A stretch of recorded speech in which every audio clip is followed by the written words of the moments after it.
I definitely wanted to ask you about the difference between being on social media as yourself versus doing it for a brand, or having someone within a network running your social media and policing their behavior on it. So just talk about how you try to make sure that the brand is never sacrificed, but still allowing the individuals to be themselves.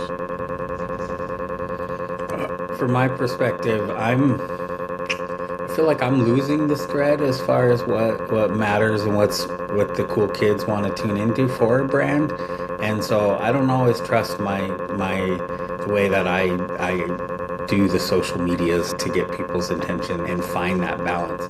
I think I have one methodology where it's opinionated and it's me, which doesn't translate to all brands. And I've come up against that ceiling most recently working at Bloomberg, which is in a regulated space. And so what you say on your own, as well as what you put on the brand that you're working for, is carefully planned by committee. And versus look at what Gavin Newsom's doing with his account right now is pretty interesting approach, and get some younger people, savvier people that understand the medium to come in there and negotiate that and create a writer's room and figure out what's going to work, because you can get in a lot of trouble, or you can push the ball forward in new and interesting ways.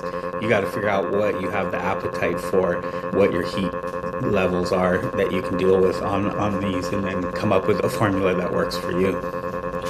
I know he's alluding to some incidents that happened with us where a person that was running our Twitter is a comedian, Feek Sarif, aka Grand Wiz from the Good Old Boys radio show. And sometimes comedians, they can say things that pushes the envelope. And I remember this. I won't even repeat the joke because it was so in bad taste. And somebody, because I'm not on these apps and stuff that often, and somebody texted me.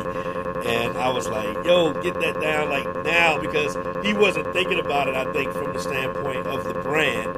And he was thinking about it from, this is funny to me, and I'm the comedian. And we had a conversation and had to remind him, like, you're representing the entire company, not just a show even. Like, this is a whole brand that we have to be mindful of. Even if it was just one show, I think that joke was probably still in poor taste. Even if it was his personal, I probably would have said something to him with how bad that I thought the joke was. So I think that some education on that is super important.